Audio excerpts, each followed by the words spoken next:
Bienvenidos al curso de Mecánica de Fluidos. Hidrostática. En este capítulo estudiaremos la variación de la presión en el interior de fluidos en reposo. A pesar de que en este capítulo se abordan los fluidos en reposo, la hidrostática es una parte importante de la mecánica de fluidos, ya que muchas aplicaciones prácticas, además de obras de ingeniería, se basan en cálculos hidrostáticos. Ese es el caso de tanques de almacenamiento y transporte, represas, entre otros. Los principios de la hidrostática juegan también un papel fundamental en la ingeniería naval, ya que la estabilidad de las naves depende de la interacción de fuerzas entre el sólido y el fluido. En deportes como el buceo, el entendimiento de los principios de la hidrostática es un aspecto fundamental de seguridad. Además de los fluidos en reposo estrictamente hablando, en este capítulo analizaremos fluidos que se mueven como cuerpo rígido. Esto es, el fluido se encuentra en un recipiente que se mueve bajo tales condiciones, que las moléculas del fluido se mantienen sin movimiento unas con respecto a otras. Una de las propiedades fundamentales de los fluidos es aquella conocida como el principio de Pascal, en honor al gran físico del siglo XVII Blaise Pascal. Este principio establece que en el interior de un fluido la presión se comunica en todas las direcciones por igual. Esta es una diferencia significativa con respecto a los sólidos. Una consecuencia inmediata de este principio es que, si el fluido experimenta una diferencia de presión, esta diferencia se comunica por igual en todo el volumen del mismo. Este principio tiene muchas aplicaciones importantes en ingeniería, y es fundamental para el cálculo de fuerzas sobre superficies sólidas. Por ejemplo, el principio de Pascal es la base del funcionamiento del elevador hidráulico o palanca hidráulica, de uso muy generalizado en dispositivos mecánicos, utilizado como una estrategia para multiplicar fuerzas. Consideremos la figura de la izquierda, en el cual dos cilindros conectados contienen un fluido. Los cilindros tienen diámetros diferentes. Ahora, por el principio de Pascal, la presión dentro del fluido se comunicará en todas las direcciones, y la variación de presión que se ejerza sobre él será la misma. Si los dos extremos del cilindro se encuentran a la misma altura, sus presiones serán iguales. Sin embargo, por la definición de presión, esto es fuerza sobre área, las fuerzas resultantes en cada émbolo serán diferentes. Siendo F2 mayor porque corresponde a una área mayor. Como se puede observar, F2 es mayor que F1 en un factor dado por la relación de áreas. Este principio sencillo es la base del funcionamiento de dispositivos hidráulicos muy útiles como los frenos de los vehículos, la dirección hidráulica, que hace mucho más cómoda la tarea de manejar. Y se usa también en brazos mecánicos, prensas, entre muchos otros. A continuación se presenta una demostración del principio de Pascal. Para ello consideremos un volumen infinitesimal de fluido en forma de prisma, como se muestra en la figura, y realicemos su diagrama del cuerpo libre. Las fuerzas que actúan son las debidas a la presión, en todas las caras del prisma, y el peso. Si podemos expresar la presión promedio en cada cara como P, la fuerza asociada es P por el área, que en el caso de PI, es de X por dz. Y se expresa de manera análoga para todas las otras caras. El peso se expresa como el peso específico gamma, multiplicado por el volumen del prisma.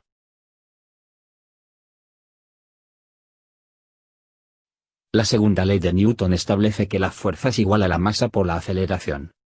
La resultante de las fuerzas en el eje Y, es Pi por su área, menos el componente de la fuerza correspondiente a PS en el eje Y. Note que en este caso el eje Y es horizontal a lo largo de la pantalla.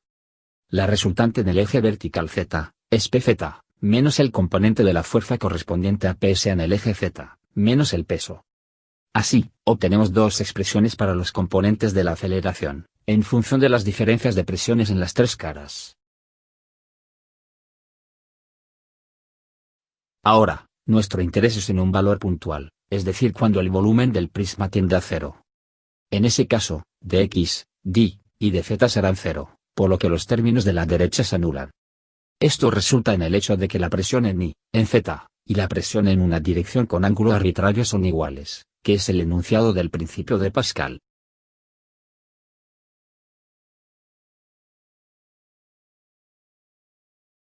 Hidrostática. Variación de la presión con la profundidad.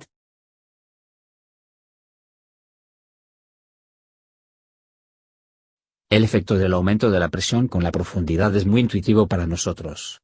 Cuando nos sumergimos en una piscina, sentimos este efecto, que puede incluso llegar a ser molesto cuando provoca dolor en los oídos. Esta es otra característica fundamental de los fluidos, y no es nada más que el efecto de la gravedad, pues en el interior del fluido, estamos sometidos al peso de la columna del mismo sobre nosotros.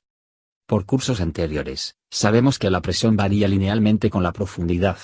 Ahora, revisemos la demostración matemática formal de este principio. Para ello, consideremos ahora un volumen diferencial de forma cúbica de un líquido en reposo, y realicemos el diagrama del cuerpo libre. En este caso, expresamos la presión en el centro del cubo como P. Así, la presión en el lado derecho, por ejemplo, se puede expresar como P, más el gradiente de la presión a lo largo del eje I, de P a de I, multiplicado por la distancia, que es la mitad del lado de I. Entonces, la fuerza correspondiente es la presión en esa cara, multiplicada por el área, que es de X de Z. Lo mismo se hace para todas las caras del cubo. Además de las fuerzas de presión, tenemos el peso del líquido, expresado como el peso específico, multiplicado por su volumen.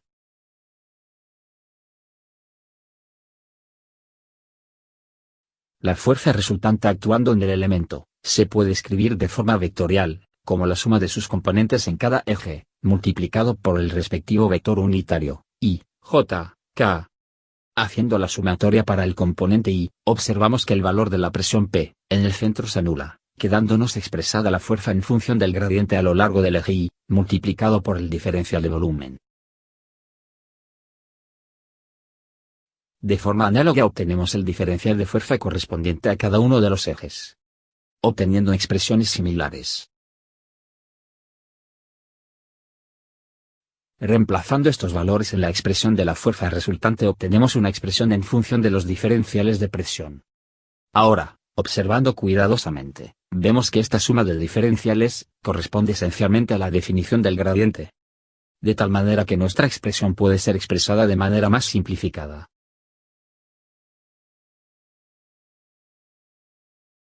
Así tenemos que el diferencial de fuerza debida a las presiones, dividido para el diferencial del volumen, es igual al gradiente de presión. Haciendo hincapié, de que esta es una expresión vectorial, es decir que tiene tres componentes, uno para cada eje ortogonal. Por otro lado, el peso del líquido, puede expresarse como el peso específico, multiplicado por su volumen. Este actúa sobre el eje vertical. Ahora, aplicando la segunda ley de Newton, y reemplazando los términos que hemos encontrado, observamos que el diferencial de volumen es común a todos los términos y puede ser eliminado. Con esto obtenemos una expresión para el gradiente de presión, en función del peso específico y la aceleración que eventualmente se encuentra actuando.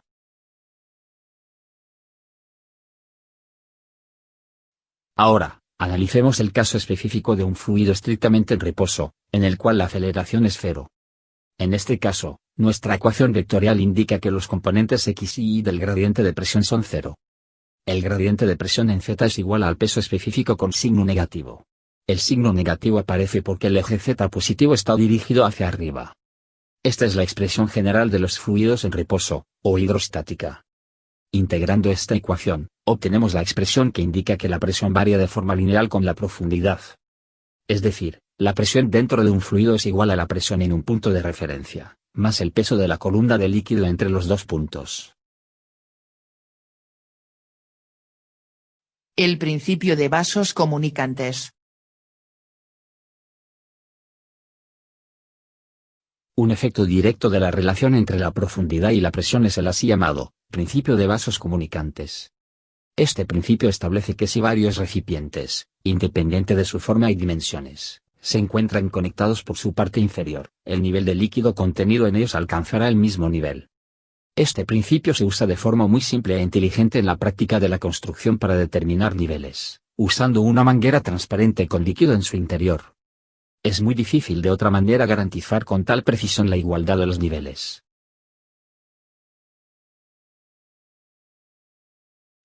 Otro efecto interesante del mismo principio son los así llamados pozos artesianos, que son pozos en los cuales el agua fluye espontáneamente. Esto sucede porque en el subsuelo, el aquífero del cual proviene el agua, se encuentra a un nivel superior en alguna parte del terreno, y naturalmente el nivel de agua tiende a igualarse. Fluidos con movimiento de cuerpo rígido. Esto es, sin movimiento relativo entre sus partículas. Volvamos a la ecuación general de equilibrio obtenida anteriormente, y consideremos dos casos específicos más en los cuales se cumplen sus condiciones. Estos son casos de fluidos sometidos a movimiento como cuerpo rígido. Este movimiento se da, por ejemplo, cuando un fluido contenido en un recipiente se desplaza con aceleración lineal constante. Intuitivamente sabemos que en este caso la superficie libre del fluido no permanece horizontal, sino que se ladea hacia una de las paredes. Otro caso en el que se cumple esta condición es cuando un fluido, junto con el recipiente que lo contiene, se encuentran sometidos a rotación con velocidad angular constante. En este caso también actúa una aceleración, que es la centrípeta. Fluidos con movimiento de cuerpo rígido lineal. Consideremos para este caso el recipiente de la figura, que se encuentra en movimiento con aceleración a, que tiene componentes en los ejes y z. Aplicando la ecuación vectorial de equilibrio, obtenemos que el diferencial de presión en x es 0. El diferencial de presión en y es igual a la densidad por el componente y de la aceleración, con signo negativo. Y el diferencial de la presión en z es igual a la densidad multiplicada por la suma de la gravedad más el componente de la aceleración en z, todo esto con signo negativo.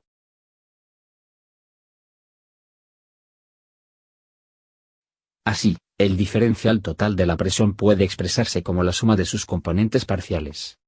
Lo cual nos permite obtener una expresión para el diferencial de presión en función de la aceleración y los diferenciales de y z, es decir, espaciales.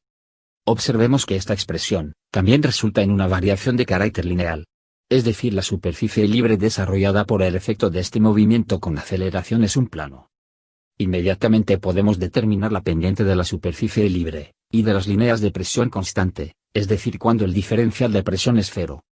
De esto obtenemos una expresión para la relación entre dz y d, es decir, la pendiente de inclinación de este plano, que es función de los componentes de la aceleración, y la gravedad. Según esta expresión, entre mayor sea el valor del componente horizontal de la aceleración, mayor será la pendiente de o inclinación de la superficie libre. Notemos también que a diferencia del fluido totalmente en reposo, en este caso las líneas de presión constante no son horizontales, sino que son paralelas a la superficie libre. Es decir, si vamos de derecha a izquierda por una línea horizontal, la presión aumenta de forma lineal. Fluidos con movimiento de cuerpo rígido de rotación. Otro caso específico de aplicación de la ecuación de equilibrio hidrostático es aquel en el caso el fluido junto con el recipiente que lo contiene, giran con respecto a un eje. Para el presente análisis consideremos un recipiente cilíndrico, con el eje de rotación en su centro, a lo largo de la línea axial.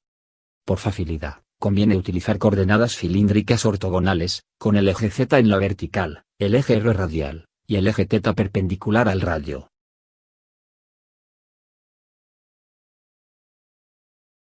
Para la aceleración, tenemos en este caso solo el componente radial correspondiente a la aceleración centrípeta igual al radio por la velocidad angular al cuadrado. El signo negativo indica que su dirección es hacia el centro del cilindro. Reemplazando estos valores en la ecuación general obtenemos los valores para los diferenciales parciales de la presión.